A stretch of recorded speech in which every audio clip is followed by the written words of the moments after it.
In the early 20th century, a thriving village sat quietly on the southern tip of the Kenai Peninsula in Alaska. Today, it's gone. Buildings left to rot, boats abandoned mid-harbor, a whole community vanished. What could drive every man, woman, and child to flee overnight, leaving behind everything?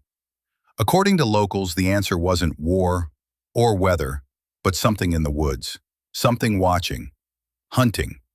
This is the chilling legend of Portlock, Alaska, the town that disappeared. The village of Portlock, also known by its Alutiiq name, Port Chatham, was established in the early 1900s. It grew around a salmon cannery, a post office, and a dock that connected this quiet outpost to the rest of Alaska. Mostly native Alaskans and a few European settlers lived here, tough, resourceful people who made their lives in the harsh wilderness. For years, Portlock thrived. Then the stories began. Loggers would go into the forest and never return. Hunters vanished without a trace. And what little remained, shredded clothes, twisted rifles, drag marks in the moss, painted a grim picture. Something was happening, and it wasn't wolves. Locals began to speak of a creature, something massive and inhuman that lurked in the forests above Portlock.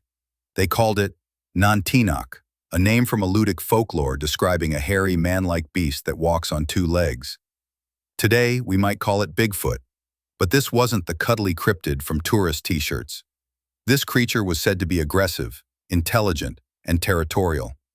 Men claimed to see giant footprints in the snow, far too large for any human and with an odd stride.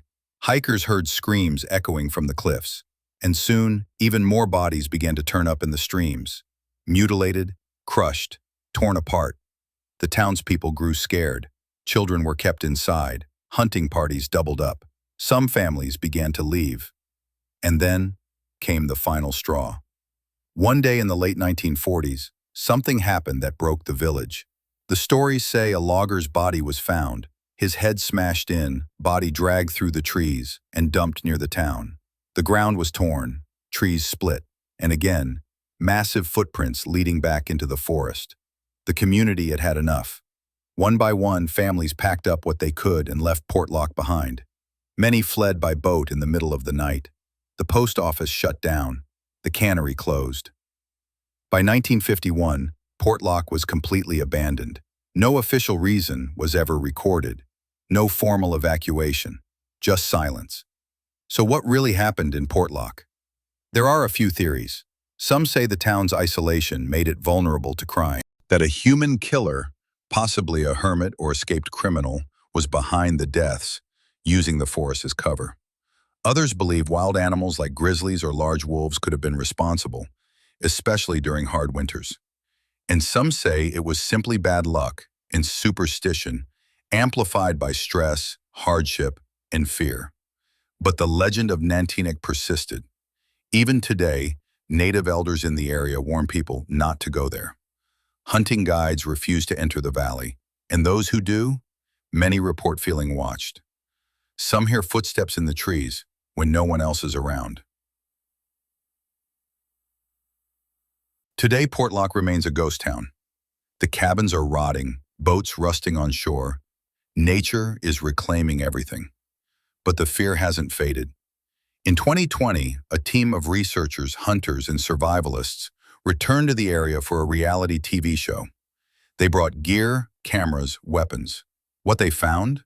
Strange howls in the night, footprints in the mud, trees stripped of bark, higher than a bear could reach. And perhaps most disturbing of all, the locals still wouldn't talk. Not really, not on the record. Whether it was a legendary cryptid, a human killer, or just the slow unraveling of a remote town under pressure, Portlock is a place where something happened, and no one ever came back to find out what. Thanks for watching The Weird Northwest.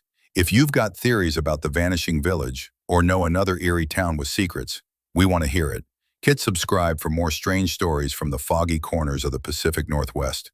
And remember, some places are abandoned for a reason. Stay curious, stay safe, stay weird.